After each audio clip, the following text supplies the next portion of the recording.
Make the Christmas catch you in a good mood. Make the Christmas catch you feeling fine. Yes, you're inside another Sunday's edition of Jamaica Magazine. And we're in high gear, revving up the Christmas spirit. I'm your host, Adrian Atkinson, and I'll be your guide for the next half hour. We have so much in store. Don't go anywhere. We'll be right back. To deal with crime and violence, we must be united. Please cooperate with the security forces. Call 311-119 or the JDF tip line. If you know something and you not talk, you're a part of the problem. The proceeding was brought to you by the Office of the Prime Minister.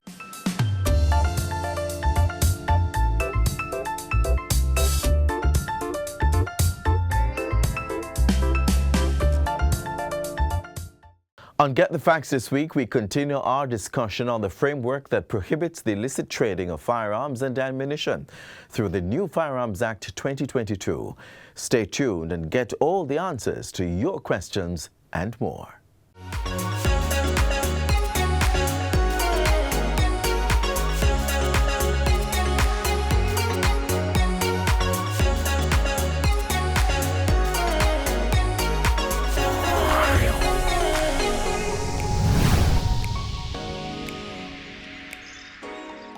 Welcome to Get the Facts, the program that provides you with information on government's policies and initiatives. I'm Theodore Henry.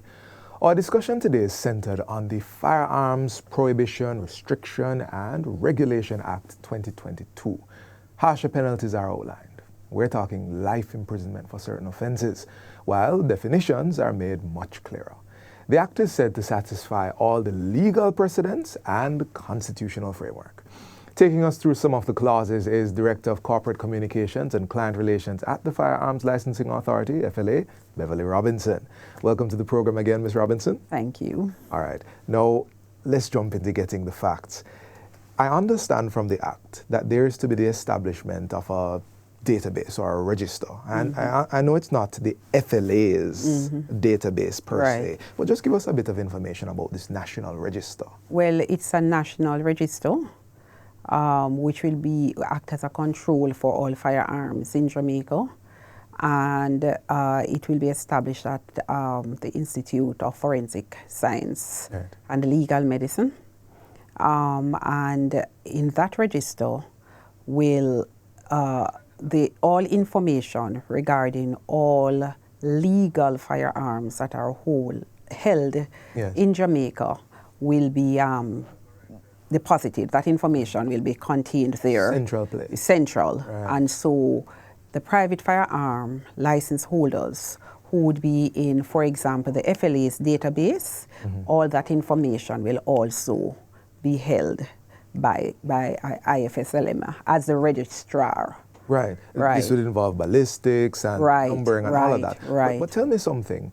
I understand for new acquisitions of firearms, but for those who already have their firearm, how are they going to get into that? How does the process Well, the FLA already has a database, So we have an extensive database of the firearm holders. Which covers all that information already? All that information already.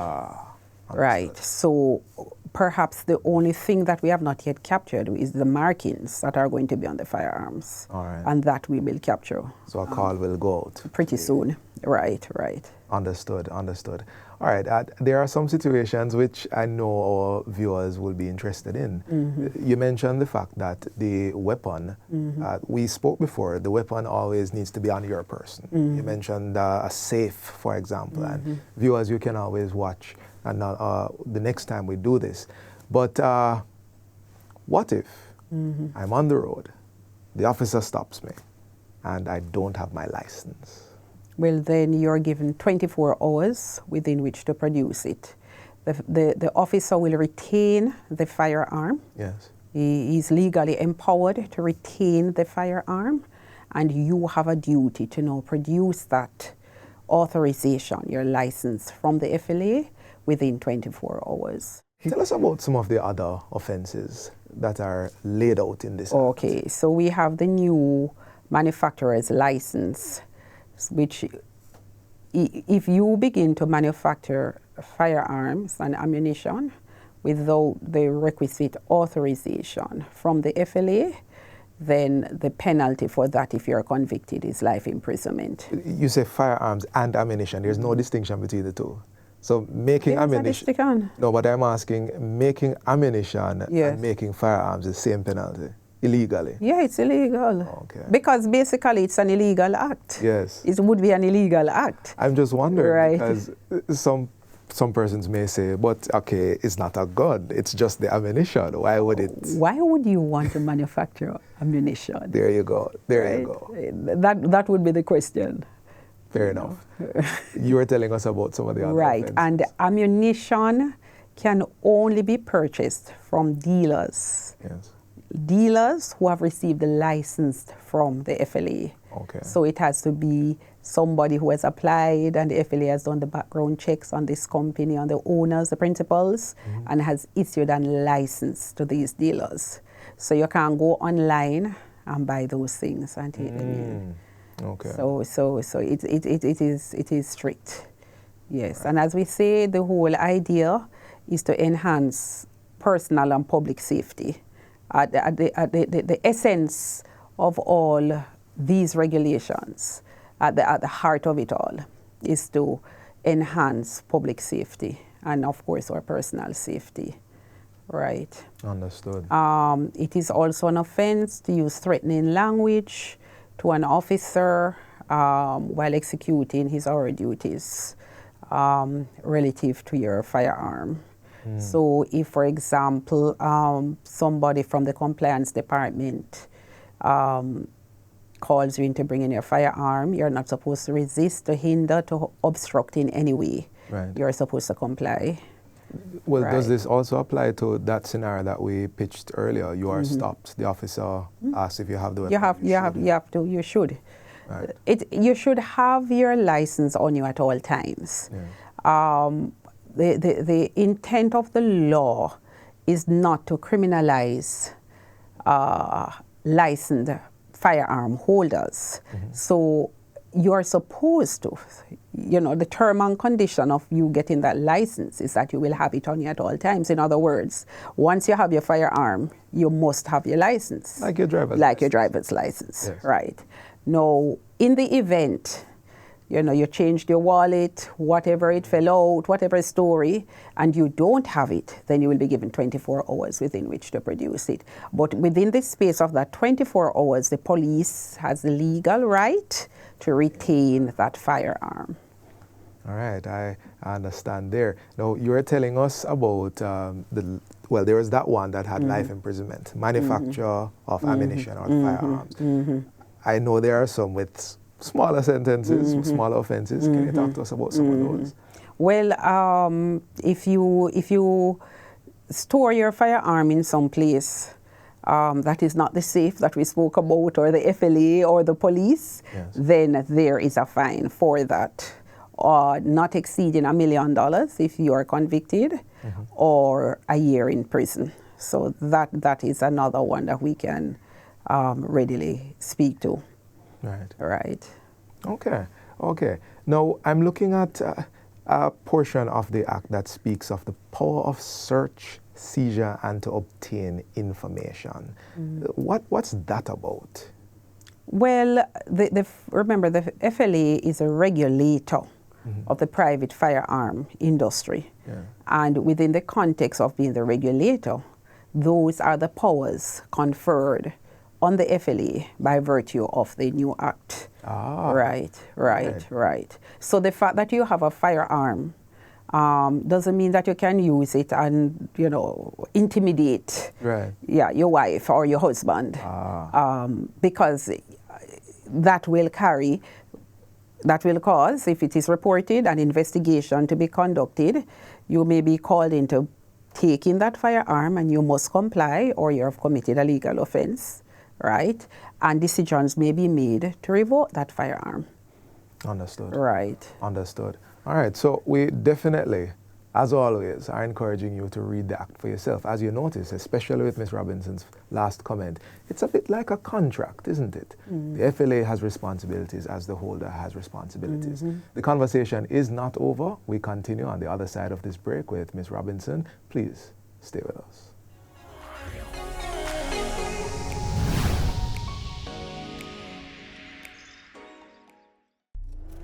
Jamaicans, look on the murder rate. You think that normal? We need to get every illegal gun and save our country. The proceeding was brought to you by the Office of the Prime Minister.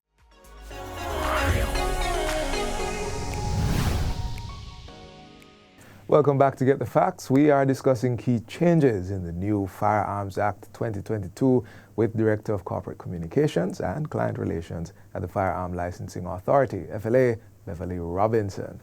Now, Lady Robinson, we have been speaking about registration and licenses, and perhaps the distinction isn't so clear. So, distinguish for me, registration, license.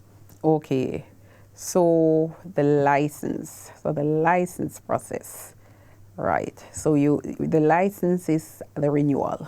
Yeah. So you come in and you renew your license, and you do that every 5 years. Okay. Okay, and then you come in and you register, right? And yes. that is done every year, 30 days before your last birthday. So this is a little like how the car thing goes. Right. Okay. Right. All right. Same logic. Definitely. All right. So you have, let's just reiterate that, 5 years for your license. Right. And this would be perhaps your license to operate a shooting range, your license to operate a manufacturer, your license to have the weapon itself. 5 years. And then every year you have to renew your registration. Right. All right. Right. And the purpose of this is what? It's a part of the regulation process, because when you come in to renew, we ensure that you again do a safe use and handling test assessment to ensure that you're still able to, load and discharge your weapon, right. etc. Also, we do background checks and fingerprints and ensure that you are still fit and proper. The holder of a licensed firearm. Meaning that when we conduct our investigations, which I must tell you, the FLA has extensive research capabilities, both locally and internationally. All right. And so even if you leave Jamaica, for example, and you go abroad, and you got involved in drugs, or you were convicted for domestic violence, we're going to know. Okay. And if that is the case, then chances are your license will not be renewed. Okay. Right. It's a matter of accountability. It's accountability, and it is important. As we say, the overarching objective is to ensure personal safety and public safety. All right. Right. And the FLA has a role to play in ensuring compliance with the provisions of the Act. Understood. Right. So we're talking public safety, but let's right. talk public education. Right. Let's wrap up on that point. Right. What's the FLA doing to get this information out there? Okay, so we started a public education campaign. The new act was gazetted on November 1. And by November 2, we had proactively organized to have this campaign, because we recognize that, the public needs to be aware. Right. They need to know, because not knowing is not an excuse for when you break the law, right? So and it has been effective to date, and we're able to say that because when we started the campaign in November, we had like 8,000 followers on our IG page. Yes. Now we have over 20,000. Ah. We have over 100,000 views on Google. And people are calling in our call centers. People are contacting us. So, they send us they can direct message us on IG. They can send us direct messages via Google Maps. And so we are seeing the interest in obtaining the information by virtue of the questions that are asked. Right. So yes, we recognize that it is gaining traction. Right. All right. And I'm getting from what you're saying a while ago that FLAs everywhere. Everywhere. We're on digital media boards, we're on TV, we're on radio, we're on social media, we're in the newspapers every week. All right. Is there a final word you'd like to share with our viewers? Just to urge everyone to think safety, our licensed firearm holders to think safety. We know we're coming up to the festive season. We know that, people have been under COVID restrictions for 2 consecutive Christmases, and we know there'll be overwhelming euphoria. Oh boy. And we're just encouraging license holders to think safety first, to be aware of their duties under the Act and also the penalties, if we break the law. All right. Thank you so much. For more information, you may contact the Firearms Licensing Authority at 876-927-5158. We have discussed the Firearms Act 2022 in this episode of Get the Facts. As our guest mentioned, ignorance is not bliss. So, our guest has been Director of Corporate Communications and Client Relations at the Firearms Licensing Authority, FLA, Beverly Robinson. Thank you for watching, and until next time, I'm Theodore Henry. Take good care. Thank you for having me.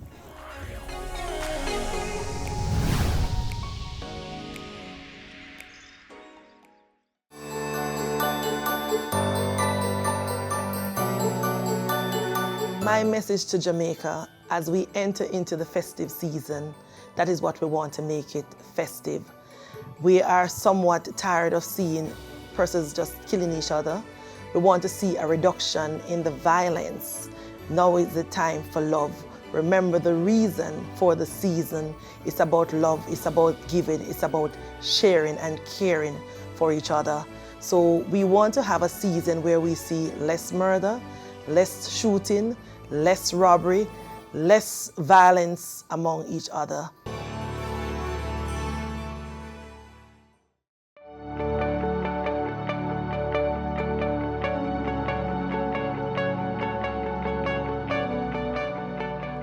Let me say right now in public,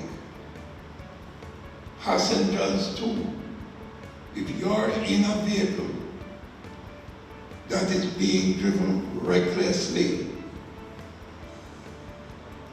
say something to the driver, right? Say something to the driver and tell him to show respect to his customers who are in the vehicle and who could get damaged or killed in the event of an accident. So we can't just say this is governmental. Let's all embrace the responsibility that as passengers in vehicles, you embrace some of the responsibility to tell the driver, slow down, watch the speed limit. Be careful how you overtake. And remember that you have people in this vehicle with their families who are expecting them to come back home.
Jamaica is experiencing a robust economic recovery from the COVID-19 pandemic.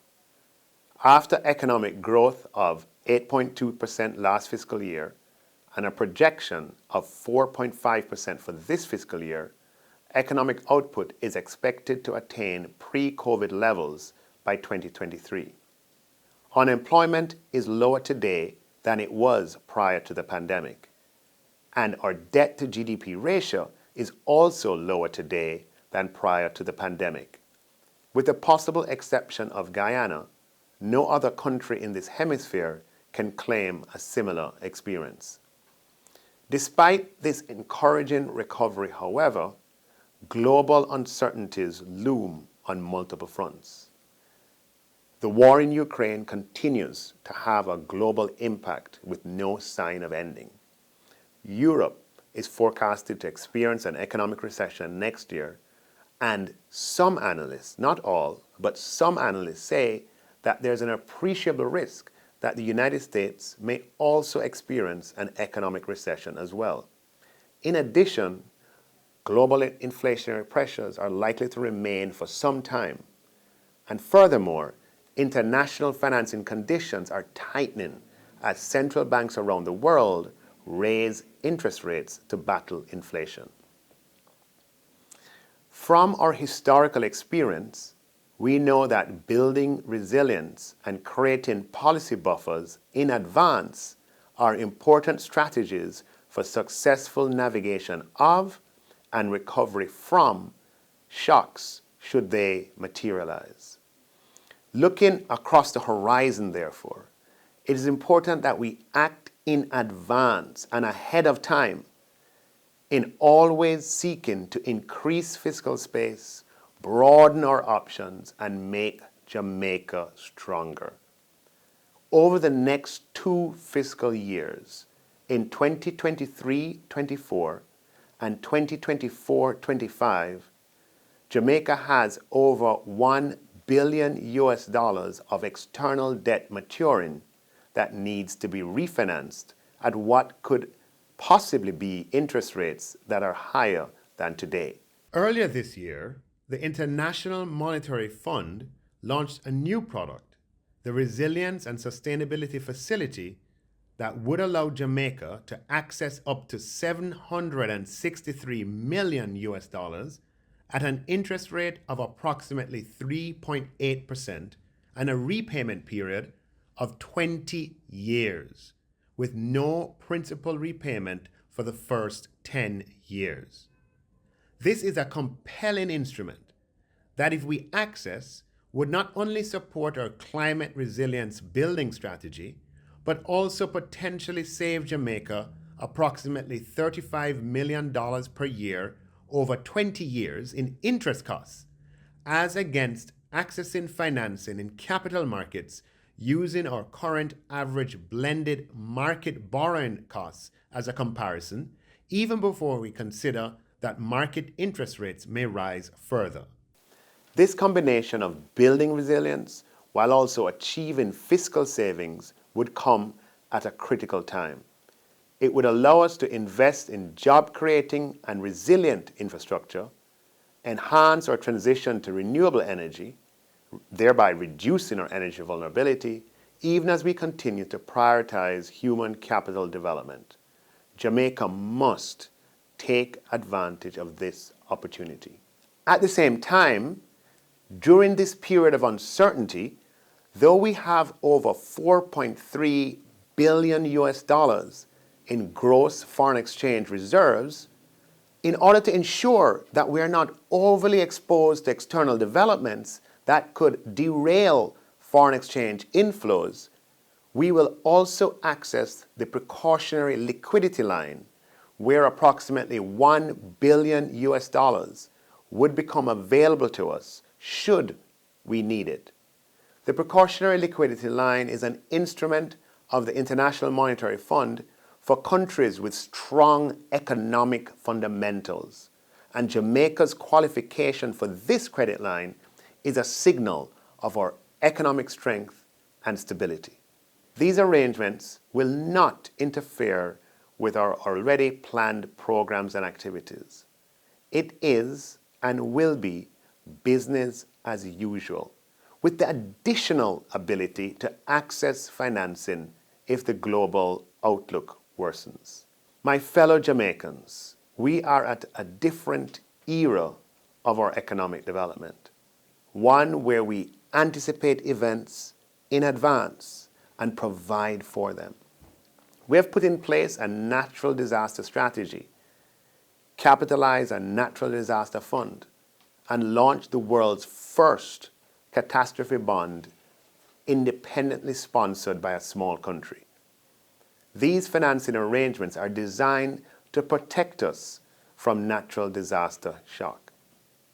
Similarly, today, thinking ahead, we reached a staff-level agreement with the International Monetary Fund for the Resilience and Sustainability Facility and a precautionary liquidity line to ensure that our development can proceed and continue even in the event of possible external shock. This is an engagement of choice.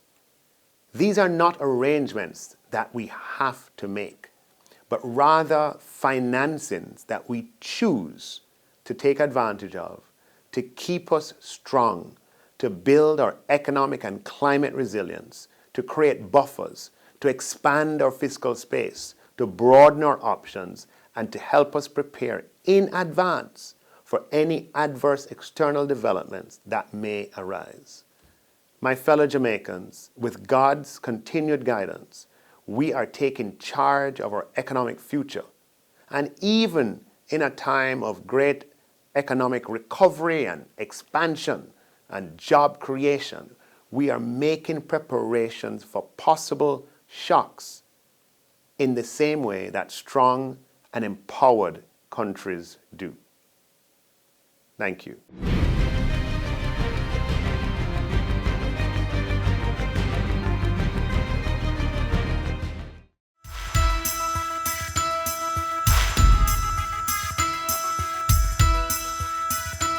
The Christmas trend today has changed a lot from previous times. So previous times you had big markets, there was a lot of home cooking. There was not a lot of home cooking anymore. People buy a lot of things, you don't get that sort of home cooked thing anymore. The people where, I remember my mother used to buy sorrel and she used to prepare the sorrel herself. Or you prepare the cake yourself rather than buying the cake now. When my mother used to prepare the cake and prepare everything at home. So that's some of the things that people need to do. They need to look at maybe doing that preparation at home.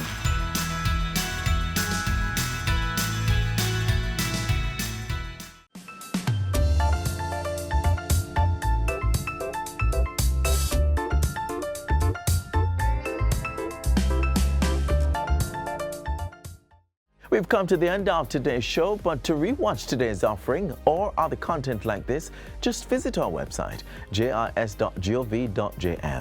Be sure to join us again tomorrow on this same station for another exciting installment of Jamaica Magazine. From all of us here at the GIS, have yourself a wonderful Sunday. I'm Adrian Atkinson. See you next time.